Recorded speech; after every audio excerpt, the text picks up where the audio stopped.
오늘 살펴볼 하나님의 말씀은 고린도후서 5장입니다.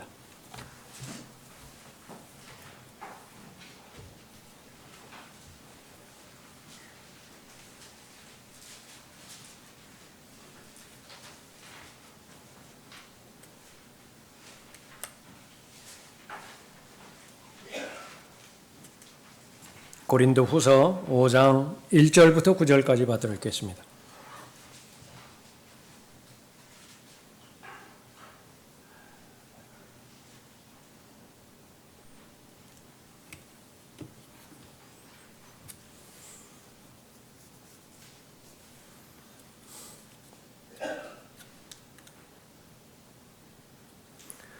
우리가 아는 것은 만일 땅에 있는 우리의 장막집이 무너지면 하나님께서 지으신 큰 집, 즉 손으로 짓지 아니한 하늘들에 있는 영원한 집이 있다는 것이라.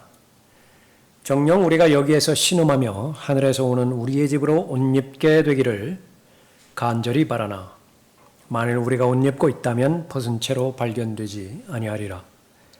이 장막집에 있는 우리가 짐을 지고 신음하는 것은 벗으려는 것이 아니라 옷 입혀지고자 함이니 이는 죽을 것이 생명에 의해서 삼켜지는 것이라. 이제 이것을 위해 우리를 만드신 분은 하나님이시며 그분께서는 또한 우리에게 성령의 보증을 주셨느니라. 그러므로 우리는 몸에 있는 집에 거할 때 주로부터 멀리 떨어져 있다는 것을 알면서도 항상 자신에 차 있으니 이는 우리가 믿음으로 행하고 보는 것으로 하지 아니함이라. 우리가 자신에 차 있으니 정녕 몸에서 떠나 주와 함께 있는 것을 오히려 더 원하노라. 이 때문에 우리가 애쓰는 것은 거하든지 떠나 있든지 그분을 기쁘시게 해드리기를 바라는 것이라. 네, 기도하겠습니다. 아버지 하나님, 오늘도 최상의 경배 드릴 수 있는 모든 여건 구비시켜 주셨습니다. 하나님을 사랑하는 하나님의 자녀들 보내주셨고 또 하나님의 살아있는 말씀, 특히 우리말로 보존하신 한글 킹제임스 성경을 허락해 주셨으며 그 하나님의 말씀을 믿을 수 있는 믿음까지도 허락해 주셔서 하나님의 말씀으로 힘을 얻고 진리의 지식에 이르며 그 진리의 말씀으로 맡겨주신 선한 싸움 또 영적 전쟁에 잘 싸워 늘 승리를 주님 앞에 안겨드릴 수 있도록 귀한 간증들 또한 허락해 주심을 감사를 드립니다. 이제 준비된 마음으로 또 하나님의 말씀을 겸손하게 듣고자 할 때에 성령 하나님께서 가르쳐 주시고 각 개개인의 믿음과 잘 결합해 주셔서 믿음을 늘려주시고 믿음의 깊이를 더 깊게 해주시길 원합니다. 하나님의 말씀에 대한 확신이 더 견고해질 수 있도록 인도해 주시며 무엇보다도 이 약속의 말씀에 힘입어 매일매일 살아가는 현실적인 삶을 자신감과 또 하나님께서 주시는 용기를 가지고 담대하게 살아갈 수 있도록 인도해 주시길 원합니다. 삶의 문제들이 있습니다. 믿음으로 해결되어질 수 있도록 주님 앞에 간구드릴 때 모두 해결해 주시길 원합니다. 저를 주님의 영으로 충만하게 채워주십시오. 악의 세력이 이 시간 공격하지 못하도록 보호해 주십시오. 주 예수 그리스도의 이름으로 기도드렸습니다. 아멘. 순례자의 마지막 여행이라고 하는 제목으로 말씀드리겠습니다. 성경을 통해서만이 정확하게 나의 상태를 확인할 수 있고 성경을 통해서만이 정확한 나의 신분을 확인할 수 있습니다. 흔들리지 않는 영원히 고정된 나의 영적인 신분이 무엇이고 매일매일마다 변하는 나의 상태가 무엇인지 잘 알 수 있지요. 그렇기 때문에 성경이 여러분의 믿음의 최종적인 권위가 되는 것입니다. 성경을 알면 알수록 여러분 자신에 대해서 더 정확하게 아는 것이고 여러분 자신에 대해서 더 정확하게 알 때에 비로소 여러분을 얽어매는 이리저리 휩쓸리게 만드는 모든 미혹으로부터 진정한 자유를 얻게 됩니다. 여러분은 자유로운 사람이어야 됩니다. 그것이 바로 예수님께서 여러분을 구원해 주신 목적이기 때문에 그렇습니다. 그 성경에 의하면 거듭난 하나님의 자녀에 대하여 순례자요 타국인이라 그렇게 부릅니다.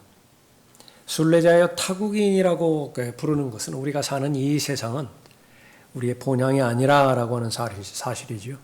우리 진정한 우리 조국이 아니다라고 하는 것입니다.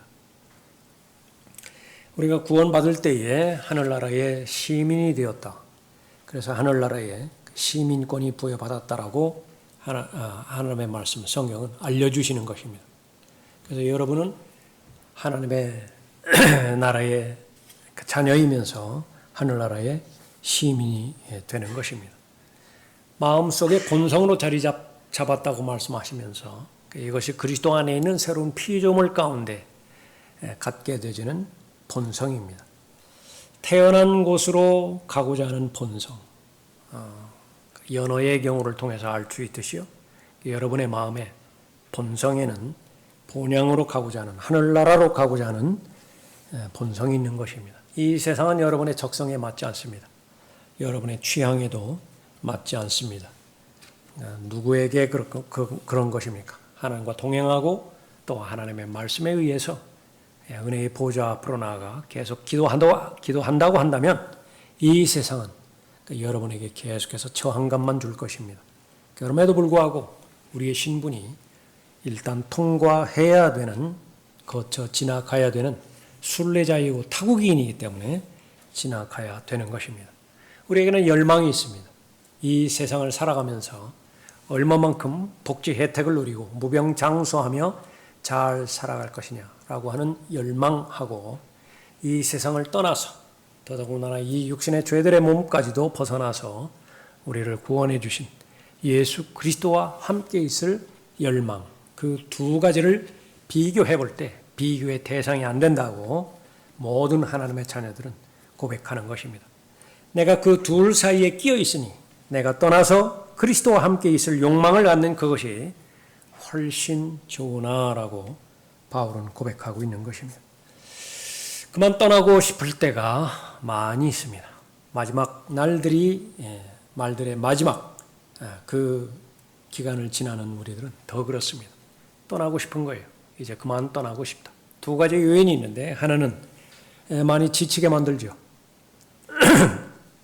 이 인자가 세상에 올 때 믿음을 보겠느냐 말씀하신 것처럼 이제는 배교의 시대입니다. 도무지 믿음이 발견이 되지 않아요. 그런데 믿음의 사람 입장에서 보면 그것은 견디기 힘든 그 영적인 상황 가운데 자신이 계속해서 존재해야 되고 살아가야 되는 것이죠. 또 하나는 구원해 주신 예수 그리스도를 만나는 소망 때문에 그렇습니다. 이제 그만 떠나서 그분을 만나 뵙고 싶은 것입니다. 오늘 본문 말씀은 그런 순례자의 마음을 잘 표현하고 또 순례자요 나그네들에 대해서 하나님의 약속의 말씀, 또 위로의 말씀과 격려의 말씀, 확신을 주는 본문 말씀이기도 합니다.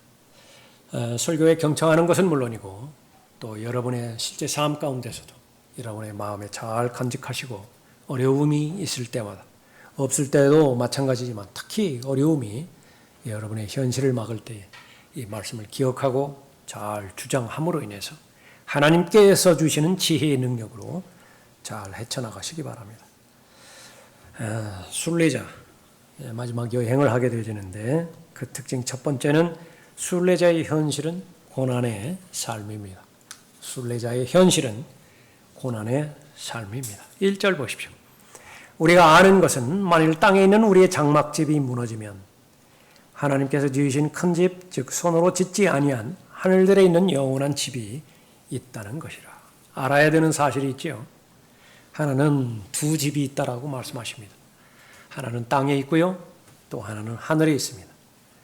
하나는 장막집이고 그 재료는 흙입니다. 또 하나는 바로 무너지지 않는, 쓰러지지 않는 영원한 집이 있는 것인데 그것은 하나님께서 친히 지으셨다 말씀하고 있습니다. 그것을 장막이라고 말하는데 여러분의 혼이 담고 있는 몸을 말하고 있는 것입니다. 베드로도 자신의 몸에 대해서 장막이라 말했습니다. 죽음이 임박해서 있을 때 내가 이제 죽을 때가 가까워졌다. 그런 의미로 바로 그 장막을 떠날 때가 가까워졌다. 살아있는 동안을 장막 안에 있을 동안이라 그렇게 말하기도 합니다. 진흙으로 만들어진 토담집이에요. 이건 무너지게 되어 있습니다. 그 인생은 이 무너지기 전에 이 장막집에 머물러 있는 이 인생은 잠정적입니다. 길지 않은 시간이에요. 우리가 아는 것은 만일 땅에 있는 우리의 장막집이 무너지면, 그러니까 무너진다라고 하는 것은 끝이 있다라고 하는 사실이죠. 그러니까 여기에 동의하지 못할 사람은 아무도 없는 것입니다. 임시로 지은 집이고요. 가짜로 지은 집입니다. 가옥이라 그렇게 말하죠. 텐트입니다. 임시 거주지입니다. 홍수라든지 무슨 지진이라든지 자연재해로 인해서 체육관에서 임시적으로 머무는 사람들을 우리는 자주 보죠. 강당에서 임시로 쳐놓은 개인 숙소, 간이 숙소, 그것에 다름하지 않는 것입니다. 인간의 혼은 영원합니다. 무너지지 않습니다. 멸망하지 않습니다. 그 인간의 혼이 잠정적으로 머무르는 곳이 바로 육체인 것입니다. 장막이라 그렇게 말하고 있습니다. 언젠가는 허물어질 텐데 죽음이 찾아오면 허물어집니다. 무너지게 되는 것입니다. 인생이 잠정적이다 라고 하는 것은 바로 장막이라고 하는 말에서, 무너진다라고 하는 말에서 우리에게 알려주는 것입니다. 알아야 됩니다. 다른 건 몰라도 이것은 알아야 돼요.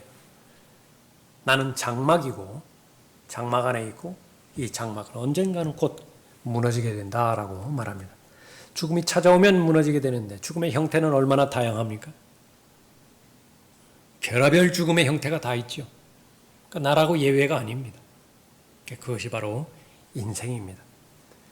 그 인생은 즐거움보다는 괴로움이 더 많습니다. 그래서 인생은 비극이에요. 2절을 보십시오. 정녕 우리가 여기에서 신음하며 하늘에서 오는 우리의 집으로 옷 입게 되기를 간절히 바라나. 만일 우리가 옷 입고 있다면 벗은 채로 발견되지 아니하리라. 이 장막 집에 있는 우리가 짐을 지고 신음하는 것은 벗으려는 것이 아니라 옷 입혀지고자 함이니 이는 죽을 것이 생명에 의해 삼켜지는 것이라. 온통 부정적인 말로 가득 차 있죠. 신음하는 인생이고요.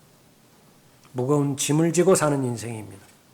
결국은 죽을 것이 나를 찾아올 것입니다. 비극과 여러 가지 시련들과 감당할 수 없는 트라우마 가득 차 있는 것이 바로 인생입니다. 문명과 또 통신 여러 가지 다양한 기술 그것은 발전한다고 그렇게 말할지 모르지만 삶의 본질 자체는 점점 더 어려워집니다. 예수님의 말씀에 의하면 무거운 짐이 해결된 사람이 잘 사는 인생이라고 말씀하시죠. 그래서 행복한 삶을 살기 위해서, 가치 있는 삶을 살게 해주기 위해서 수고하고 무거운 인생들에 대해서 불러주시는 것입니다. 목적은 무엇이죠? 그 무거운 짐을 내가 지겠다고.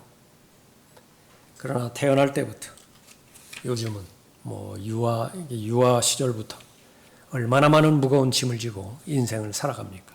무한 경쟁이에요. 무한 경쟁. 그 전까지는 어느 정도 선만 유지되면은 그럭저럭 살아갔는데 이제는 그 희망마저 없는 것이죠. 그래서 욥기 14장에서는 일찌감치 인생에 대해서 명확하게 명제를 정의해 놓았습니다. 여자에게서 태어난 사람, 여자에게 태어나지 않은 사람이 어디 있어요? 여자에게서 태어난 사람은 날수가 적고 고통으로 가득 찼도다.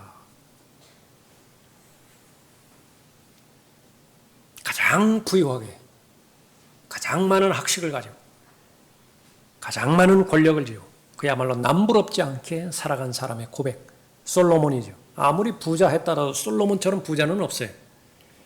아무리 박사학위를 많이 가졌다 하더라도 솔로몬처럼 지혜로웠던 사람은 없습니다. 알렉산더 대왕이라 하더라도 하나님께서 부여해 주시는 권위를 가지고 통치했던 그런 권력자는 없습니다. 그 사람이 인생에 대한 조명입니다. 사람이 해 아래서 수고한 그의 모든 수고와 그의 마음의 고통으로 얻는 것이 무엇이냐? 무언가를 얻기 위해서 그렇게 애쓰는 거 아니에요? 뙤약 끝에 가서 그렇게 애쓰고 그 추운 겨울에도 애쓰고 새벽잠 자지 않고 밤잠 자지 않고 심지어는 암에 걸릴 때까지 그렇게 앞만 보고 달려가는 거 아니겠어요? 얻은 것이 뭐예요? 사람이 해 아래서 수고한 그의 모든 수고와 그의 마음의 고통으로 얻는 것이 무엇이냐? 이는 그의 모든 날들이 슬픔이며 그의 수고로운 비탄이요 정녕 그의 마음이 밤에도 쉬지 못함이니. 오전 성경 공부 시간에 염려에 대해서 공부했죠. 인생입니다. 밤에도 쉬지 못해. 이것도 또한 헛되도다. 전도서 2장 22절 이후의 말씀입니다. 인생을 살아가는 데 있어서 질병으로부터 자유로운 사람이 어디 있습니까? 노화를 극복하고자 갖은 애들을 쓰죠. 노쇠해지는 것. 가능한가요? 더더군다나 모든 생명 뒤에 따라오는 죽음. 죽음이 닥치기 전까지 얼마나 많은 비극적인 사건이 연속적입니까? 생의 문제들로 가득 차 있다라고 하는 것.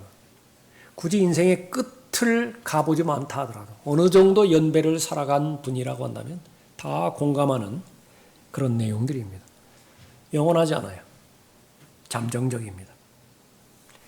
그러한 잠정적인 이 기간을 하나님께서는 의미 있는 가치 있는 사실 하나를 두셨는데 자신의 믿음을 시험하는 기간이래요.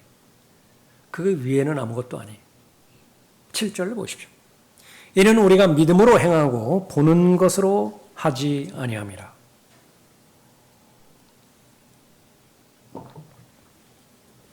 하나님의 자녀들에게 말씀하시는 것은 믿음으로 행하라라고 하는 것입니다.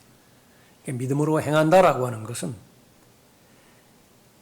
말씀이 규칙이 되어서 그 규칙대로 행하라라고 하는 것입니다. 사랑이 동기가 되지 않는 모든 행위들은 다 무익하다라고 그 사실을 잊지 말라는 것이 성령의 능력으로 하나님과 동행하지 못하고 성령의 능력으로 하나님을 섬기지 못하는 것들 그것은 모두가 다 육신의 일들로 귀결될 것이라는 사실을 잘 알라는 것이지요.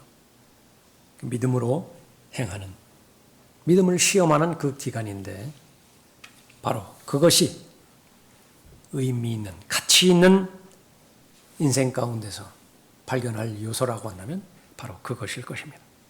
이는 우리가 잠시 받는 가벼운 환난이 이 믿음이 시련과 시험의 과정을 통해서 입증이 되어지면 지금까지 살펴봤던 수고와 고생과 온갖 삶의 문제들과 트라우마 이것들은 의미 있는 영광으로 바뀌어지는 귀한 수단과 도구로 사용되어진다라고 하나님께서 격려하시는 것입니다. 이는 현재의 고난들이 우리에게 나타나게 될 영광에 감히 비교되지 못한다고 내가 여기기 때문이라. 내가 여기기 때문이라. 성경에서 여긴다라고 하는 것은 믿는다라고 하는 말과 동의어죠. 믿는 거예요.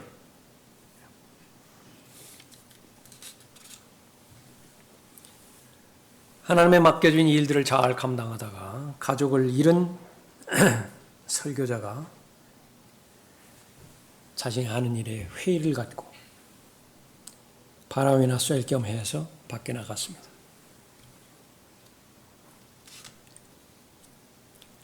화재로 인한 자신의 가족이 다 몰살당한 것에 대해서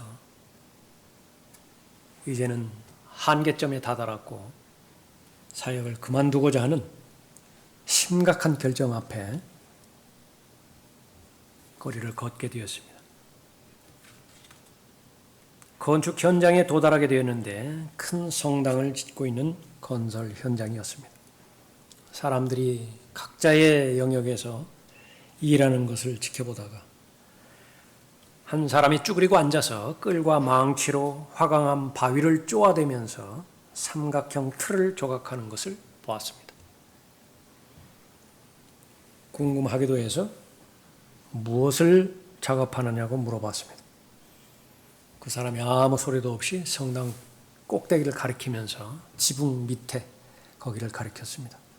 지붕 꼭대기 가까이에 있는 빈 삼각형 공간 보이십니까? 보인다고 하니까 저 위 그 공간에 꼭 맞게 들어갈 돌을 깎고 있습니다. 성령께서 임하신지라 설교자는 즉시로 하나님께서 자신에게 행하신 일을 이해를 했습니다. 자신은 이해는 못합니다. 돌 자체가 어떻게 이해하겠어요? 그러나 석공이 목적을 가지고 지금 돌을 쪼아대고 있는 것이죠. 이 땅에 살아가면서 연단되고 훈련되어 있는 부분, 나 자신이 동의하기 어렵다 하더라도 그것은 현실적으로 존재하는 것입니다. 그것은 깎여 나가야 돼요. 자기 부인이라고 하는 넓은 의미에 다 포함이 되어 있겠지만 그건 매일매일마다 일어나는 일들입니다. 다윗상을 만든 사람에게 어떻게 하면 그렇게 아름다운 작품을 만들 수 있느냐고, 그 비결이 무엇이냐고 물어봤을 때 필요 없는 부분은 없앴을 뿐이라고 답을 합니다. 필요 없는 부분을 깎아냈더니 걸작품이 생겨났다라고 말하는 것이죠. 창조의 목적은 하나님의 영광을 회복하는 데 있습니다. 구원의 목적 역시 아들의 형상과 일치되는 데 있습니다. 그 과정 가운데서 온전한 사람으로 자라가는 것이 바로 그리스도인이고, 그리스도의 충만하심에 장사한 분량에까지 이르는 것이 바로 그리스도인입니다. 그러나 그 현장은 악으로 가득 찬 세상이에요. 여자에게서 태어난 모든 사람 고생하려고 태어났다라고 하는 것인데 그리스도인이라고 예외 사항은 아닌 것입니다. 그러나 신분을 확인해 주십니다. 바로 원주민이 아니라, 이 세상에서 영원히 살아갈 원주민이 아니라 하늘나라의 시민권을 가진 이 세상을 통과하는 타국인이요 또 순례자라고 말씀하고 있습니다. 언젠가는 여행을 떠나가게 됩니다. 본문 말씀에서 하늘나라로 올라가게 될 때 그것은 마지막 여행이 될 것입니다. 순례자의 그 특징입니다. 그 순례자는 두 번째로 소망을 가지고 살아가는 사람입니다. 4절 보십시오. 이 장막집에 있는 우리가 짐을 지고 신음하는 것은 벗으려는 것이 아니라 옷 입혀지고자 함이니, 이제 새로운 옷을 입을 거예요. 옷 입혀지고자 함이니 이는 죽을 것이 생명에 의해서 삼켜지는 것이라. 예수 그리스도 십자가 이전에는 죽음과 생명, 물어볼 것도 없이 죽음이 다 생명을 삼켜져 버렸습니다. 그러나 생명이신, 생명 자체이신 그분께서 오셔서 죽음의 문제를 해결하셨죠. 사망을 이기셨습니다. 그 뒤로는 역전됐어요. 이제는 생명이 사망을 다 꿀꺽꿀꺽 다 삼켜버립니다. 갈 곳이 없어요, 죽음은. 누가 그렇게 된 것이냐? 바로 예수 그리스도를 믿는 사람입니다. 예수 그리스도 안에 들어가 있는 사람이죠. 그 사람 안에 예수 그리스도께서 또 거하고 계시는 것입니다. 모든 하나님의 자녀들에게는 소망이 있는데 우선적으로 약속을 통해서, 약속의 말씀을 통해서 우리에게 위로의 소망을 주시는 것입니다.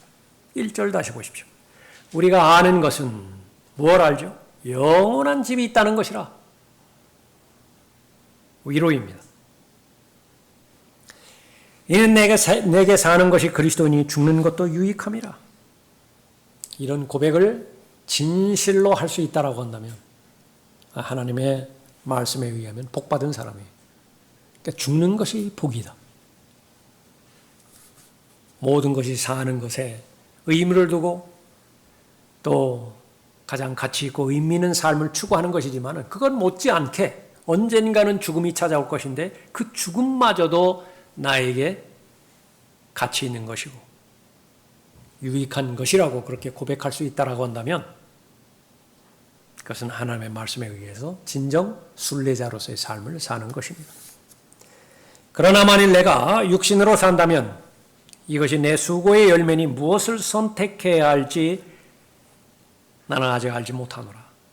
내가 그 둘 사이에 끼어 있으니 내가 떠나서 그리스도와 함께 있을 욕망을 갖는 그것이 훨씬 좋으나 말하고 있죠.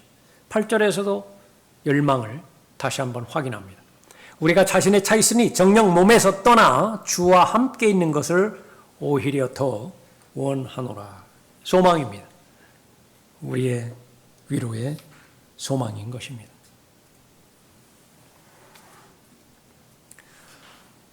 예수 그리스도를 개인의 구주로 믿을 때에 허물과 죄들로 죽어있던 영이 거듭나게 되어지죠. 그 거듭나게 되어지는 영은 점차 잘 자랍니다. 하나님의 말씀 안에서, 은혜 안에서, 예수 그리스도를 아는 지식 안에서 잘 성장을 하죠. 그러다가 육신의 죄들의 몸에서 이탈되어서 셋째 하늘로 올라가게 되어지면 오늘 본문 말씀에 있는 것처럼 사람이 지은 집이 아니라 하나님께서 직접 지으신 집에 거하게 되어지는 것인데 그것을 바로 혼적인 몸, 영적인 몸 그렇게 부를 수 있습니다. 시간이 지나다가 이제 부활이 되겠죠. 부활이 되게 되면 그 몸이 영적인 몸이 부활의 몸이 되어지는 것입니다. 쉽지가 않죠? 그러나 본문 말씀은 그런 내용이에요. 예수 그리스도를 개인의 구주로 믿을 때 내 죽었던 영이 거듭나는 것이며 살아있는 영이 되는 거예요. 셋째 하늘에 올라가면 그 영이 몸을 입게 되어지는데 혼적인 몸을 입게 되어지는 것입니다. 기다려요. 언제까지 기다립니까? 부활 때까지. 부활이 되면 이제는 부활의 몸을 입게 되어지는 것입니다. 예수 그리스도처럼 되어져 가고 있는 것입니다. 정녕 우리가 여기에서 신음하며 하늘에서 오는 우리의 집으로 옷 입게 되기를 간절히 바라나. 이것이 바로 소망이에요. 그리스도인이 가지고 있는 모든 소망입니다. 우리가 셋째 하늘에 다다르게 되어지면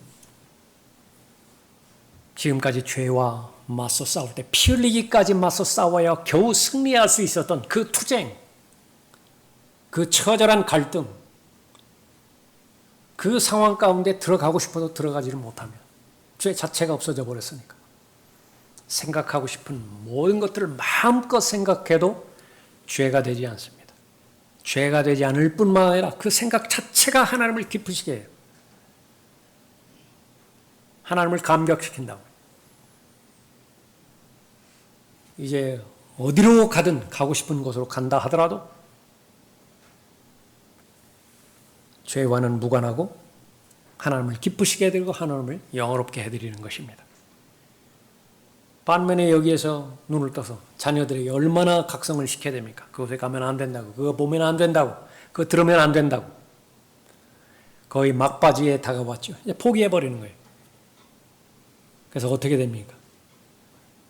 세상으로부터 성별되어지는 삶을 포기하고 그 다음에 세상과 일치시키는 삶으로 차라리 그렇게 세상 한복판으로 밀어넣는 것이 더 쉽죠. 더 편하죠. 그 시대가 돼버렸다고요. 얼마나 비참합니까? 그러나 이제 하늘에서 일어나는 일들 그런 것은 절대로 이루어지지 않습니다. 그리스도인끼리 같은 마음과 같은 영과 같은 믿음 안에 있는 그런 상태에서 교제하는 거 얼마나 아름답습니까? 그러나 거기에도 한계가 있죠. 성령의 인도함을 받는 데서 한 사람이라도 이탈되어지면 육신의 악취를 풍기게 되는 것입니다. 그러나 위에 올라가면 우리가 이제 하나님께서 지으신 새로운 집으로 옷 입게 되어지면 완벽한 교제가 이루어지는 것입니다. 완벽한 사랑, 바로 하나님의 사랑으로 서로를 돌아보고 서로를 교제하게 되는 거죠. 육체는 말할 것도 없습니다. 병원, 파업 아무 상관이 없습니다. 무슨 신장 결석, 눈에 관련된 병, 콩팥에 관련된 병, 아이가 정상적으로 자라지 않는 것, 심지어 어머니 태에서 문제가 있어서 사산하는 경우, 그런 것 있을래야 있을 수가 없습니다. 그 약속을 주시는 것이 바로 하나님의 소망의 약속의 말씀이고 또 위로의 말씀인 것입니다. 이 소망은 우리에게 확신으로 다가옵니다. 6절 보십시오. 그러므로 우리는 몸에 있는 집에 거할 때 주로부터 멀리 떨어져 있다는 것을 알면서도 항상 자신에 차 있으니. 다른 것은 잘 몰라도 내가 확신하는 것 하나는 있어요. 이 일자리가 끝나면 나는 돌아갈 집이 있다는 사실입니다. 나는 다른 거는 몰라도 확실한 사실을 알아서 이 유학기간이 끝나면 나는 부모가 있는, 부모님이 계시는 돌아갈 집이 있다라고 하는 사실입니다. 그러나 그마저도 우리가 사는 세상이기 때문에 변수가 따르겠죠. 그러나 위에 있는 우리의 집, 그것은 결코 의심할 수 없는 확신 가운데 우리에게 주어지는 소망인 것입니다. 그런 소망이 있는 사람, 바로 내가 거룩하니 너희도 거룩하라라고 하는 하나님의 말씀대로 깨끗한 삶과 경건한 삶, 거룩한 삶을 살고자 하는 열망이 있는데 그것을 성경에서는 소망이 있어요. 그래서 그리스도 안에 있는 새로운 피조물로서 내가 순례자이고 내가 타국인이고 내가 이 세상을 통과한 나그네라고 하는 사실을 확신하는 것이 바로 경건한 삶에 이르는 비결임을 알 수가 있는 것입니다. 예수 그리스도께서 나타나시면 이제는 모두가 다 우리가 그분을 볼 수 있죠. 그분의 몸을 다 소유할 수 있겠죠. 그 소망을 가진 사람, 그것이 바로 자신을 정결하게 하는 그런 그 소망인 것입니다. 그분 안에서 이 소망을 가지는 사람은 누구나 그분이 정결하신 것처럼 자신을 정결케 하느니라. 지금까지 우리에게는 많은 여행이 있습니다. 거주지를 옮기는 것으로부터 시작해서 믿음의 분량이 늘어나면 늘어날수록 하나님께서는 한 장소에 머무르게 하지 않으시죠. 계속 환경을 통해서 연단시켜 주시고 훈련시켜 주시는 것입니다. 예루살렘부터 시작해서 유대로 옮기는 사람도 있고요. 거기서 사마리아까지 오히려 더 땅끝까지 나가는 사람도 있다고요. 살아있는 사람이라고 한다면 믿음의 지경이 더 넓혀지는 것이고 믿음의 깊이가 더 깊어질 것입니다. 이제는 마지막 여행이 기다리고 있습니다. 그 마지막 도착지, 그것은 완벽한 곳이기 때문에 더 이상 여행이 없어요. 1절을 보십시오. 우리가 아는 것은 만일 땅에 있는 우리의 장막집이 무너지면 하나님께서 지으신 큰 집, 즉 손으로 짓지 아니한 하늘들에 있는 영원한 집이 있다는 것이라. 마지막이에요. 이사하는 마지막입니다. 여행하는 마지막이에요. 더 이상 갈아타지 않습니다. 거듭난 영, 영적인 몸, 부활된 몸, 궁극적으로 그 부활된 몸이 거주하게 되어지는 곳, 그것은 실제 장소로서의 집이 주어지죠. 새 예루살렘입니다. 예수님께서도 말씀하신 것이고 그건 거대한 저택입니다. 맨션이에요. 이 세상은 죄로 오염되어 있고 더럽혀져 있습니다. 이 세상에서 정결한 곳을 찾을 수가 있는 것이냐? 사람이 가는 곳은 다 더럽혀집니다. 사람들이 높은 벽을 쌓고 세상 죄도로부터 고립되어 있는 곳이라고 한다면 깨끗할 줄 알았어요. 그 신념을 가지고 수도원을 지었습니다. 그 신념을 가지고 수녀원을 지었어요. 결과는 이 세상 어느 곳보다도 제일 더러운 곳이 되어버렸어요. 제일 가증스러운 것이 되어버렸습니다. 인간이 가는 곳은 다 더럽혀지게 되어 있습니다. 인간의 의는 더러운 걸레, 그것과도 비교할 수 없을 정도로 더 더럽다고 하나님께서 말씀하셨기 때문에 그렇습니다. 오염되어 있고 더럽혀져 있습니다. 그래서 모든 창조물이 그 인간 때문에 신음하고 있다 말씀하십니다. 모든 창조물이 이제까지 함께 신음하며 고통받는 것을 우리가 아노니. 로마서 8장 22절이죠. 언제까지 신음하죠? 하나님의 아들들이 나타나면 이제 그 신음은 멈추게 되어지는 것입니다. 하늘나라, 결코 들어갈 수 없는 것이 세상에 있는 시련들, 감당하지 못할 무거운 짐들, 온갖 가증스러운 죄들, 또 자신의 잘못된 선택으로 결정으로 말미암는 잘못들, 거기에는 죽음도 없고 두려움도 없고 짐들도 없고 시련도 없고 마귀도 없어요. 사람을 더럽히는 것도 없고 낙담하게 하는 것도 없고 좌절하게 만드는 것도 없습니다. 패배라고 하는 단어의 의미를 몰라요. 나의 아버지 집에는 많은 저택들이 있느니라. 그렇지 아니하면 내가 너희에게 말하였으리라.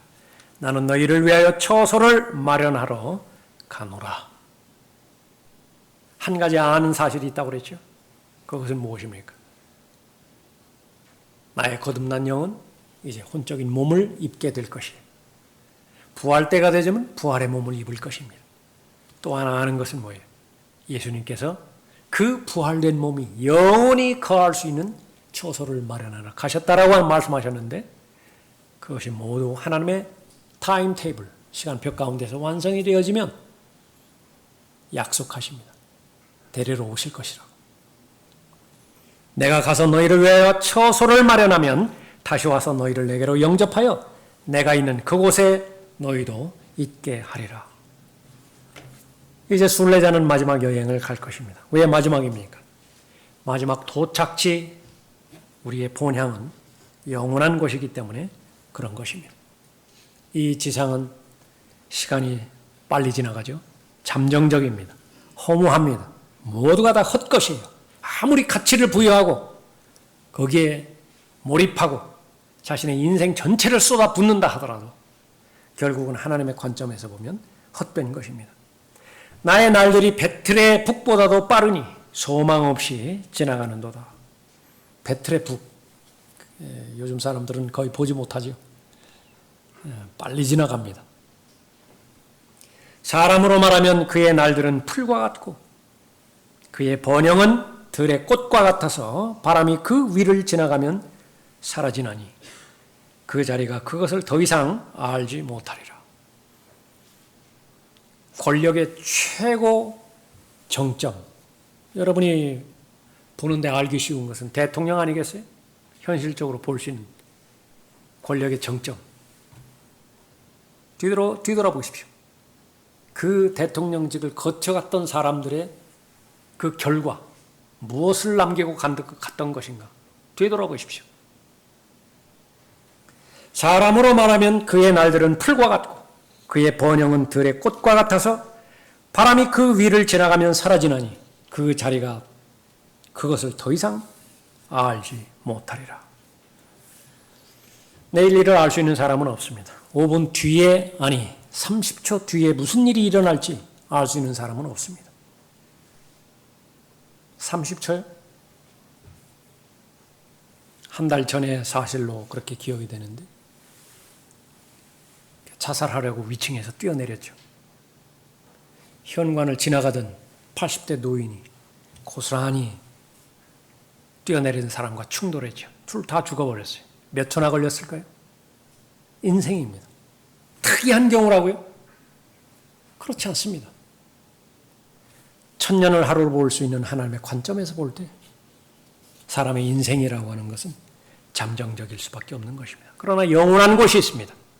바로 여러분이 변모될 몸이 영원한 예수 그리스도의 영광스러운 몸으로 변모될 것이고 새 예루살렘, 예수님께서 친히 마련하실 영원한 처소가 영원할 것입니다. 그래서 그 여러분이 입게 되어지는 몸, 여러분이 거하게 되어지는 새 예루살렘이라고 하는 집, 그것은 영원히 시들지 않고 썩지 않고 또 멸망당하지 않는 것입니다.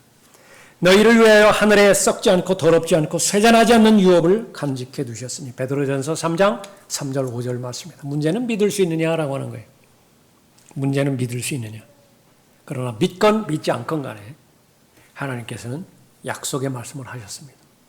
하늘에 썩지 않고 더럽지 않고 쇠잔하지 않는 유업을 마련해 두셨는데 목적이 있습니다. 너희를 위하여라고 말씀하십니다. 하나님을 위해서 만든 거 아니에요. 너희를 위하여 유업을 간직해 두셨다 말씀하십니다. 금으로 된 거리 걸을 것입니다. 벽옥으로 된 벽 실제로 볼 것이고요.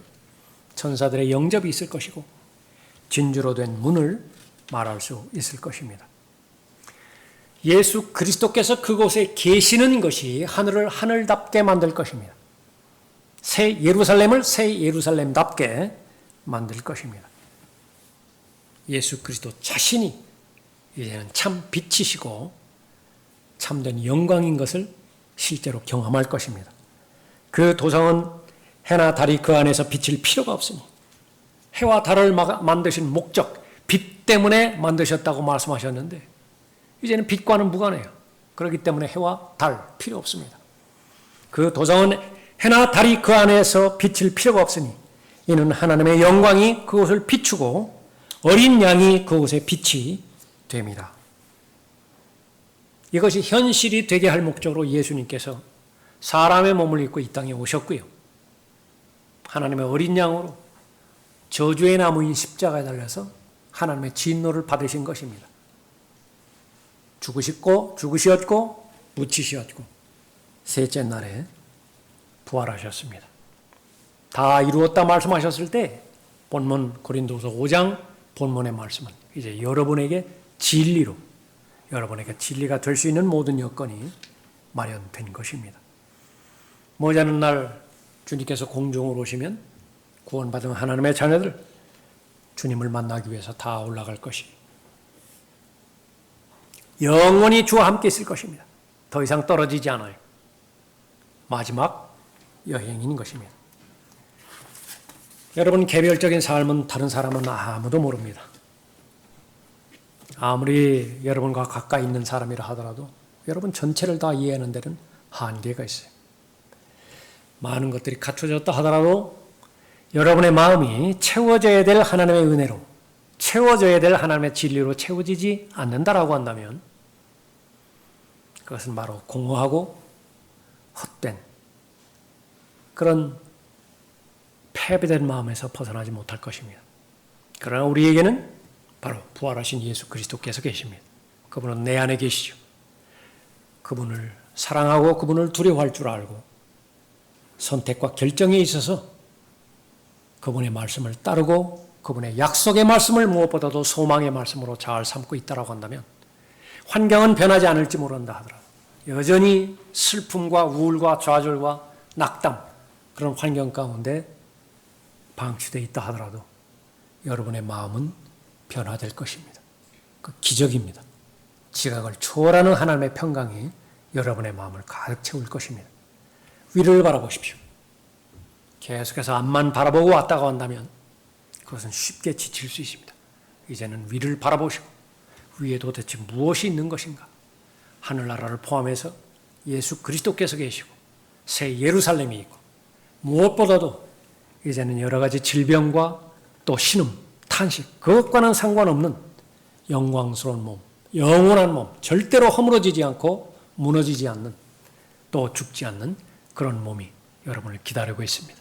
소망을 가지시고 어려울 때마다 은혜의 보좌 앞으로 나아가 본문의 약속의 말씀을 주장하십시오. 기도하겠습니다. 은혜로우신 아버지 하나님, 이 자리에 참석한 하나님의 자녀들의 마음의 상태와 삶의 상태를 주님께서 잘 알고 계십니다. 위로와 격려가 필요 없는 사람은 단 한 사람도 없습니다. 사람의 위로는 한계가 있습니다.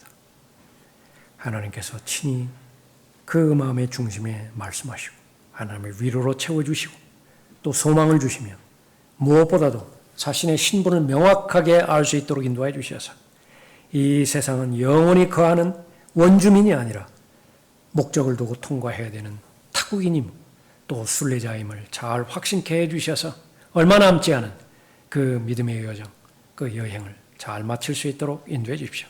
이제는 우리에게 남겨진 것은 마지막 여행밖에 남지 않았습니다. 이제는 동서남북 여행하는 것이 아니라 위를 향하여 공중을 향하여 여행하는 마지막 여행입니다. 소망 가운데서 하루하루 주님께 주시는 위로와 격려의 능력을 가지고 담대하게 살아갈 수 있도록 복주시기를 간구를 드립니다. 주 예수 그리스도 이름으로 기도드렸습니다. 아멘. 다 같이 일어나시겠습니다.